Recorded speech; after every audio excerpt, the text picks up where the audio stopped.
yard and doing it outside, it did not come through very well. So I have to do this on my phone, and I'm going to try to do this as smoothly as possible. So I really do apologize. You might see me stop a little bit, but the music was not working. Everything was not working. As you can see, I am not very good at holding the phone and doing this at the same time, but I know some others that we're used to seeing on Friday nights have obligations, so I felt like it should have been up to me to at least give you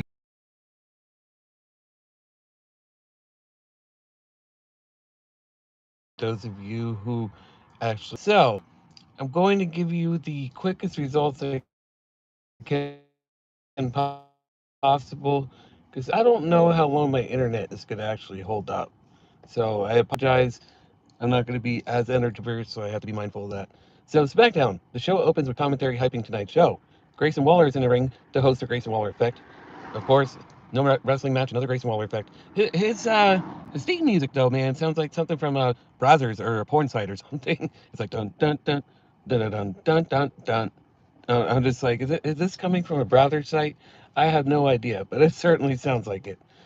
So he talks about celebrating Edge's career and says he's sure to be thanked by the rated R superstar for making him relevant again. But that's enough for him about him for tonight, because his guests tonight are Santos Escobar and newly crowned United States champion Rey Mysterio. Waller congratulates Mysterio on his win, and Rey said it's great to be the United States champion again. Does he deserve it? No. I don't understand why they went with Rey Mysterio. I'm still kind of upset about that. But, anyways, they did what they did. So, we're going to go from there. And see, I'm already fucking things up already. Hold on. Stupid internet. Just bear with me, guys. I apologize. Hold on. Okay, here we go. And Ray says they're not co-champions, and what matters is that the title is with the Latino World Order. Grayson tries to show discord between them, typical Miz type thing here, but Santos cuts him off and says the only person he's angry at is the lowlife, good-for-nothing Austin Theory, and he has nothing but respect for his legend, friend, and mentor, Rey Mysterio. He knows that what Waller is doing, but it won't work because they're family, familia. Austin got exactly what he deserves, and once he's fully healed. Enter Austin Theory, mic in hand, and a constipated look on his face. He usually does have that look on his face, I'm sorry. He congratulates Ray on becoming a three-time United States champion and said it's great achievement, but it's not the Father of the Year award. He complains that last week was a tragedy and Escobar and his damn leg weren't man enough to step up to the greatest United States champion. Ooh. That's a little slick burn there. He demands Adam Pierce come down and fix things, and Pierce comes to the stage. Ray Allen says no matter who's champion, sometimes is coming to him. That's a little bit of a typo there, my bad. There he talks about being the greatest, but he went through a bunch of other men at SummerSlam, and they're both dressed to fight. So how about this? Knight versus Theory with the shot at the United States champion on a line. Adam considers it as the wars and makes it official for right now, or perhaps after the break. And it did actually get made official. And of course, WWE, I am sorry, everybody, did not go with LA. They had a chance to do it right. They had a chance to do it right and give the win to LA Knight, but no. They had the Miz interfere and had the Miz get LA Knight distracted so Theory could get the roll up for the win. I was really pissed off about that. So Theory rushing Knight into the corner, elbows and kicks. Miz joins the commentary booth right as Austin Fallaway slam. Off the ropes, front kick. LA Knight comes back with his snap scoop power slam for two. To the floor, Theory brawling with him, smashing his face into the barricade. Back inside and out again. Now LA smashes Austin's face into the desk over and over. Mitch Johan gets better at night. Theory meets him with the boots, but LA overwhelms him and takes control back and throws Austin into the A-lister as we go to break. Back from commercial night with the Sunset Flip or two. Theory returns the favor with the Rolling Thunder dropkick, big lariat. LA gets a swinging back suplex to stem the tide. Clubbing into the corner, slinging him into the turnbuckles. I've had a few drinks. I apologize. Over and over, jumping neck breaker, duck a lariat, side Russian leg sweep, connects. Off the ropes with the boot, covered for two, kicks in the corner, sets up a running knee.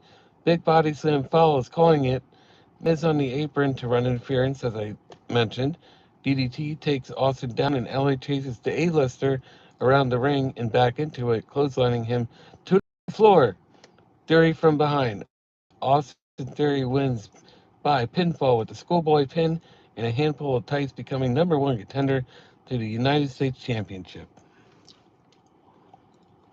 Excuse me. So, if they actually go back to Austin Theory winning the United States title back, what was the point of taking it off him?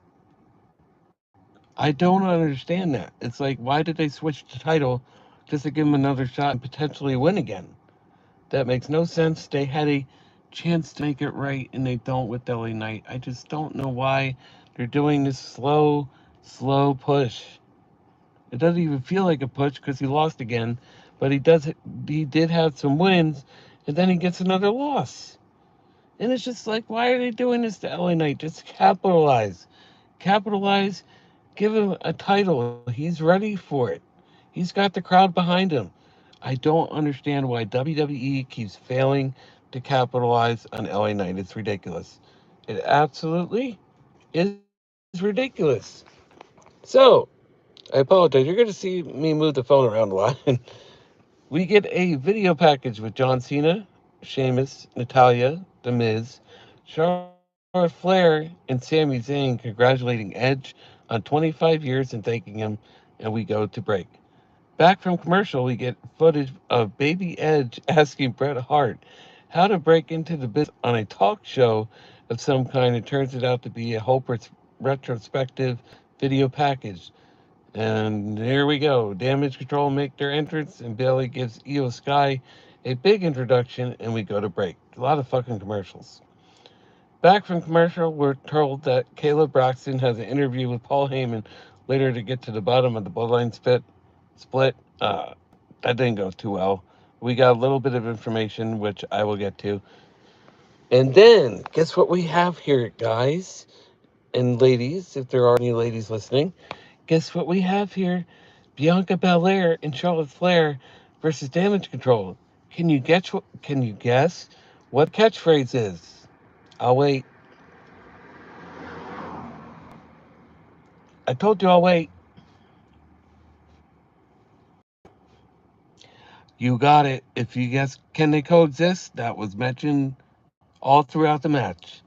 Good job, WWE. They just never stop with that shit. Belair and Bailey to start. Bianca with a waist lock takedown, a side headlock, shoulder block in the corner, and the EST chucks her with a suplex. Tag to Flair. Damage Control gets her isolated with briefly, but Charlotte unloads on Sky and boots her off the apron. Cannonball Senton off the apron takes Damage Control out, and we go to break. I'm telling you, there's a lot of freaking commercial breaks in this episode of SmackDown. WWE loves their commercials, man. I'm telling you, they do. So back from commercial, Flair fights free of a side headlock, whip to the corner, STO backbreaker into reverse STO, and then turnbuckles. But Bailey immediately pops back up and hits a military press slam out of the corner for two. Sky tags in La Mystica into a crossface, but Charlotte fights to her feet and slings her aside. Crawling for the tag, Io cuts her off, underhooks, big back body drop. Ooh, and the path is clear, but Sky cuts the tag off. A little back and forth, and Bianca tags in and cleans house. Typical. Handspring moonsault, Io with the dropkick to the knee. Bailey is legal at this point, hanging on to Belair's braid, but the EST drops both of them at once. Flair tags in after some chaos, fallaway slam, handspring into a lariat. Nope. Out and back in, Bailey gets a near fall, dragging Charlotte over. Tag. Sky off the top with the moonsault, but nobody's home. Rock Flair with a shote. Charging in, but Charlotte sidesteps and Bailey tags back in. Bailey going for figure four leg lock. Blocked. Belair tags in. Backbreaker rock. Bianca and Charlotte win by KOD from Belair to Bailey. They actually coexisted. How about that? But the whole thing throughout the whole match was, can they coexist? And that's just what it was. So we get another superstars, including Cody Rhodes. Whoa! Don't want to do that too loud. Kevin Owens, Becky Lynch, and Rey Mysterio, and Kurt Angle telling Edge it's true, it's damn true, on 25 years. Street Profits make their entrance, and we go to break. You know, the new Hurt Business. Back from commercial, Bianca Belair is interviewed by Damage Control, attack and beat her down before she can get a word in. Then they pulmonize her leg, arrives to finally send them packing while the EST screams in agony. Oh boy. Hold on a second, guys. I don't want to. There we go. Good Brothers versus Street Profits. This was a decent little match. Decent. Good Brothers running Hana forward to start. Quick tag to the boot for two. Ty turns. Dawkins in and he throws Anderson into the corner. Carl fighting back with chops, but Angelo hits a cradle, Olympic slam, and drill bit. Montez tags in. Frog splash. Gallus breaks it up. Back suplex neckbreaker from the club gets two, setting Dawkins up for the Magic Killer, but he blocks. Insecurity on Luke. Lariat sends him to the floor. Topcon Giro follows it up, tagged to forward, setting Carl up. Street Profits win by pinfall with the Sky Neckbreaker, which looked fucking nice. Combination on Carl Henderson. The Profits stand tall on the stage, and Bobby Lashley makes his entrance to congratulate them on their victory and raise their hands. He's just doing his little don, don, you know what, like Bobby Lashley usually does, dressed in pink, and he was looking smooth. We see Paul Heyman hanging out backstage before we go to break. So you know he's on the phone with Roman or something, one or the other. Back from commercial, we get a video package documenting recent events in the Bloodline saga. Paul Heyman is interviewed backstage by Kayla Braxton, the usual duo. He refuses to give her an update on the state of the Bloodline or on Roman Reigns' headspace, and scoffs at the idea that she's going to come at him about rumors and berates her at length before taking a call that seems to have some good news but ends prematurely. He says it's not a rumor, it's a fact, it's a spoiler. And Jimmy Uso will be live on Smackdown next week, but he refuses to share his source when asked. Then we got Sheamus making his entrance before we go to break. So you know they had to get Edge out here. Edge got a huge fucking pop. It's in his hometown, so you were to expect that. I'm really gonna. If it is his last match, I'm really gonna miss the hell out of that song. Edge versus Sheamus. Collar and elbow. Edge gets the better of Sheamus. Back to the lockup. This time the Celtic Warrior with a side headlock. Shot off. Shoulder block. Irish Curse leaves the rated R superstar staring into a distance as we go to break. Oh, hey, Mike Rouse of Wrestling. How you doing? Yeah, OTS, baby. I missed JD as well, but I figured somebody should at least step in for now and get some results. So I'm trying. I apologize. I'm in my car, got neighbors, so I'm sure you can understand that. But back from commercial, Edge got a near fall to the floor. He follows it up with the power bomb, and Sheamus is hurting. Repeatedly, Crab Girl clawing his hand back inside, diving crossbody, Educator blocked with up kicks. Sheamus catches him with a tilt-a-whirl slam for a two.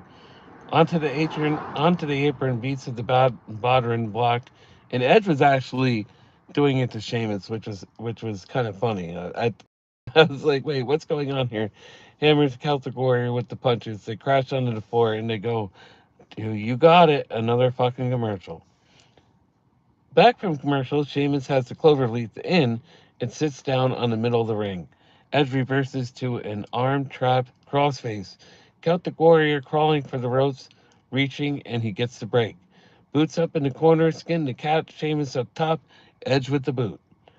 Jockeying for position, Edge gets a superplex and follows it with the impaler. Not enough more fighting in turnbuckle. Sheamus gets under him. Avalanche white noise. That was a very nice spot. Drawing him up, high cross, still no. This match was unbelievable. It really was. I'm glad I was given, I think it was like 25 minutes. Beats the Bodrin to follow. Edge is defiant and earns himself another round of clubs with the bird. Sheamus hammering him down. Edge comes back with a big lariat, and he's fired up, which he really was. Laying in weight, a knee blocks the spear. Bro kick. Edge kicks out somehow. Edge sidesteps a second brogue. Schoolboy for two. He's in position. Sheamus gets kicks out of the spear. I'm just like, oh my god. Both men lined up, charging at each other. Edge wins by pinfall with the spear. So we knew. I had a feeling Edge was going to win post match day embrace, and that's a show. It's not a show that we can all shit on. We really can't. It celebrated 25 years of Edge. The man has put on so many great matches, so many good memories. Edge, if you do happen to watch this, thank you so much. I hope it's not the end. And I do apologize for my voice. Is a little bit of drinking tonight. But I hope it's not the end. And you look great. You definitely still got it. You look in incredible shape. But I understand if there's nothing left for you to do in WWE, you may want to venture off and do other things. I totally understand that. You'll be missed by everybody if this truly is the end. But I think you got some. I think you got some time left in you, buddy. I think you got some time. Give it to WrestleMania. Don't end it here. I think you got one more WrestleMania left in you, and I think a lot of people would feel the same way. And as you can see, this is usually how I sound, guys, after a couple drinks. So I don't know why. I just it's one of those nights, man. I'm just like all I do is work, work, work, work. When am I gonna have some fucking fun? Even if it's by myself, I don't really care. It's just sometimes we gotta let loose. Sometimes we gotta have a little fun, and it's just like, ugh. You just get tired of doing the same fucking thing over and over and over again. And it just, I don't know. I was like, you know what? I work tomorrow, so I'm only gonna have one. Does it really stop there? Mike, I don't know if you drink, but if you do, maybe you could relate to this.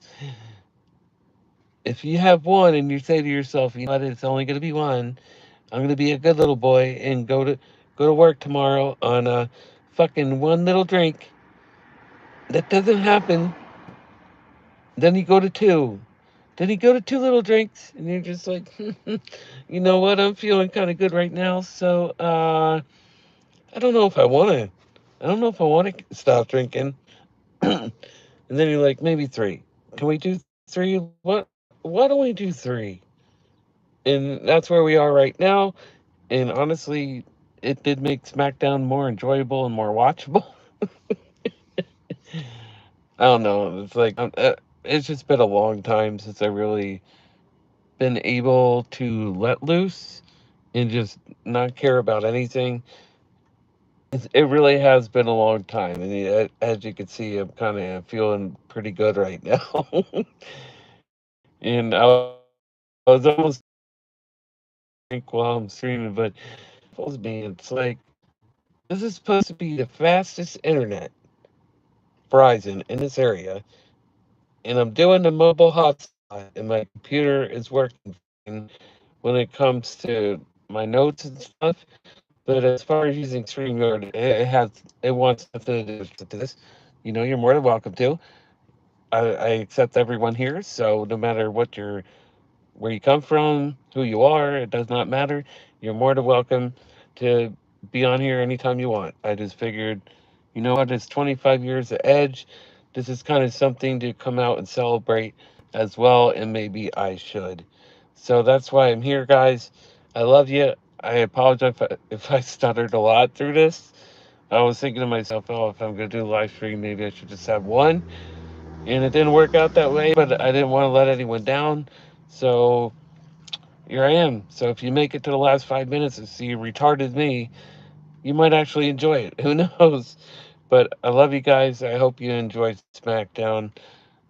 I don't do these very often because, yeah, this is why. Because it's late and I can't really be myself. So I hopefully you got this, enjoyed the tone, subscribe if you're new, and I'd really love the video. Please subscribe. I'm trying to get to 2,300 subscribers, so we're getting there. We're getting there. I know we can get there. So just got to keep working hard. If you are, I hope you have a good day at work tomorrow, as I will be. Love you all. I'll see you guys there. All right. Talk to you later. Good night. God bless, and I love you.